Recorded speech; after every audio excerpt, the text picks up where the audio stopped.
The revolution in everyday life. Can politics change the clothes people wear, the language they speak, or the books they read? The years following 1789 in France saw many such changes in the lives of men, women, and children. The revolutionary government took it upon themselves to pass laws that would translate the ideals of liberty and equality into everyday practice. One important law that came into effect soon after the storming of the Bastille in the summer of 1789 was the abolition of censorship. In the old regime, all written material and cultural activities, books, newspapers, plays could be published or performed only after they had been approved by the censors of the king. Now the Declaration of the Rights of Man and Citizen proclaimed freedom of speech and expression to be a natural right. क्या revolution प्रतिदिन की जिंदगी को, रोजमर्रा की जिंदगी को बदल सकता है?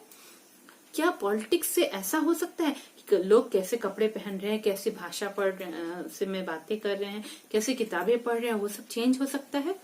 इसी तरह का चेंज देखा गया फ्रांस में 1789 के बाद। जितने वर्ष आए आगे आगे, फ्रांस ने देखा बहुत सारे चेंज हुए। वहां के मेन, वुमेन, चिल्ड्रन का जीवन थोड़ा बदल गया और रेवोल्यूशनरी गवर्नमेंट ने अपने ऊपर जिम्मेदारी ली कि वो ऐसे लॉज पास करेंगे ताकि वो लोग जो आइडियल्स लेते, वो जो उसूल लेके चल रहे थे कि लिबर्टी और इक्वालिटी का, फ्रीडम और इक्वालिटी का, सच में एवरीडे लाइफ में प्रैक्टिकली उसको यूज किया जाए, उस हिसाब से उन लोगों ने लॉज पास किए।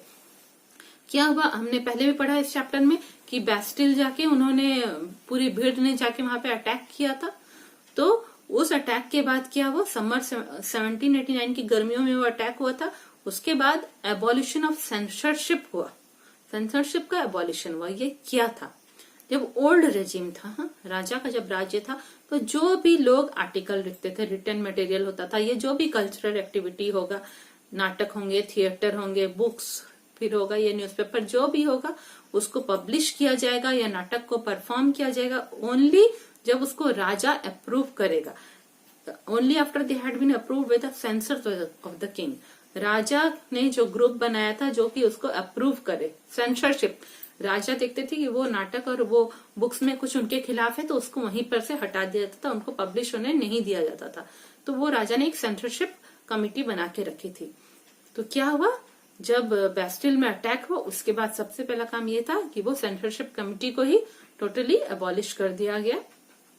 अब जो है नया जो एक डिक्लेरेशन बना, rights of man and citizen, उसने कहा कि फ्रीडम ऑफ स्पीच और एक्सप्रेशन, लोग अपने तरफ से जो चाहे बोल सके और अपना व्यूज एक्सप्रेस कर सके, वो एक नेचुरल राइट है, वो एक प्राकृतिक अधिकार है लोगों का।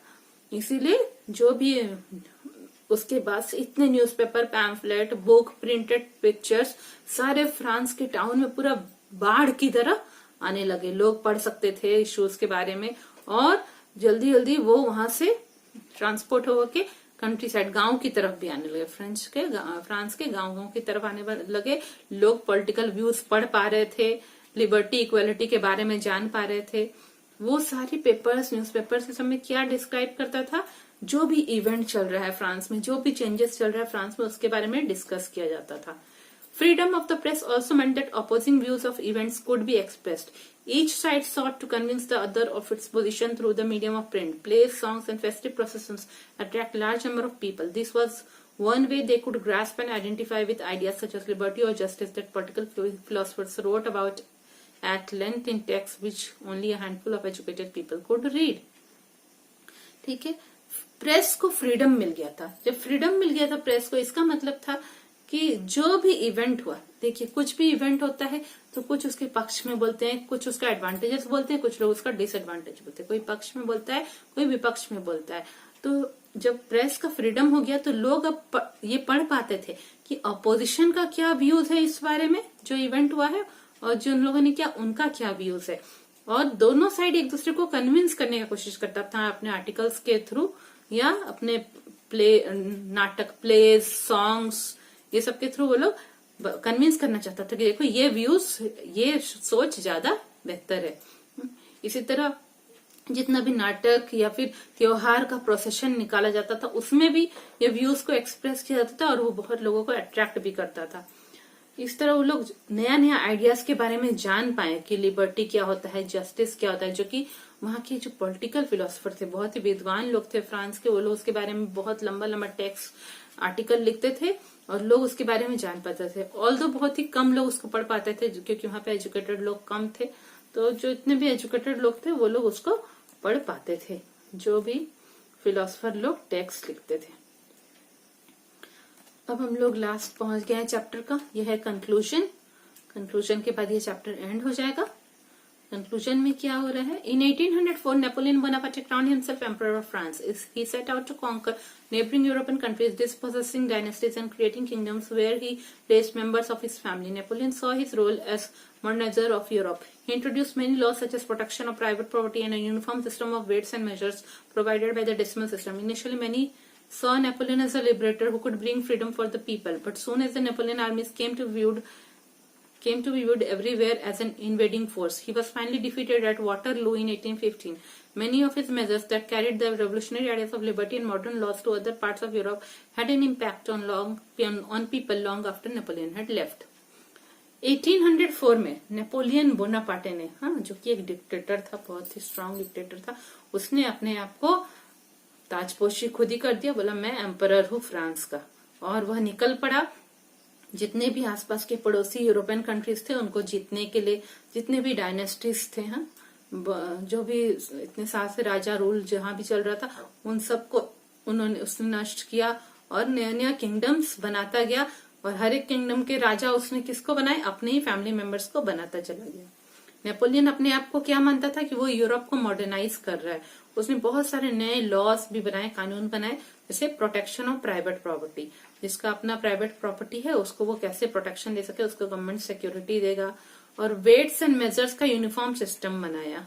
जैसे कि एग्जांपल हम बोलते, अगर 1 किलो का उसने एक पर्टिकुलर सामान बोला कि ये 1 किलो का है, ये पर्टिकुलर एक पत्थर, तो बोला कि यही पत्थर के हिसाब से इसी के भार को पूरे यूरोप के हर कंट्री में 1 किलो का माना जाए। समझ गए ना? तो इस तरह उन्होंने uniform system of weights and measures बनाया और डेसिमल सिस्टम को भी वहां पे इंट्रोड्यूस किया। पहले न्यू में लोगों को लगा कि अरे ये तो एक लिबरेटर है, ये हमको पूरा फ्रीडम देने आया, लोगों को फ्रीडम देगा। पर जैसे ही नेपोलियन आर्मी सब पहुंच गई, उसकी सेना पहुंच गई, तब समझ में आया कि नहीं, वह हम लोग को सिर्फ जीतने आया है, हमसे सब कुछ छीनने आया है।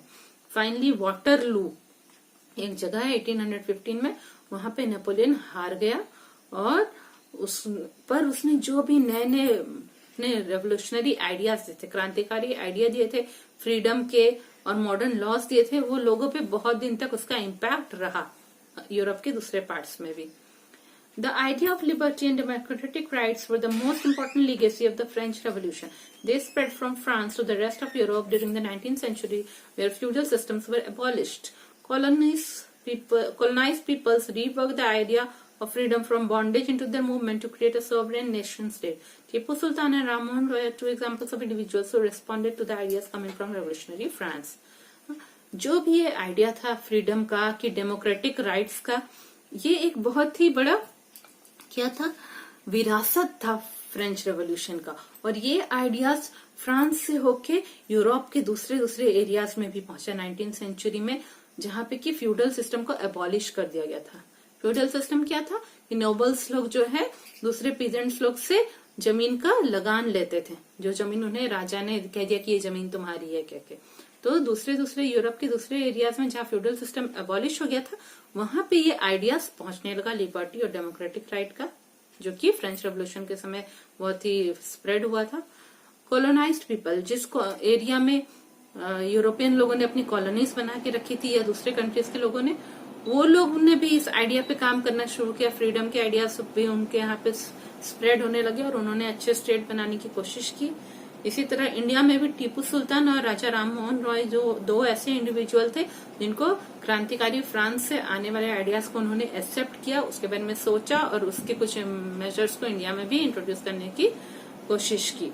ठीक है, तो ये आपका पूरा फर्स्ट चैप्टर फ्रेंच रेवोल्यूशन खत्म हो गया। मैंने बहुत डिटेल में ये चैप्टर अच्छे से समझा दिया है। इसके मेरे टोटल 4 पार्ट्स हो गए हैं। आप हर एक पार्ट को देखिए, पढ़िए, वीडियोस देखिए, रेफरेंस लोग के साथ शेयर करिए, आपको ये बहुत ही क्लियर हो जाएगा, कहीं पे कुछ भी प्रॉब्लम नहीं होगा। पूरा एनसीईआरटी बुक के पैटर्न के हिसाब से है। I hope you will like this video. Thank you.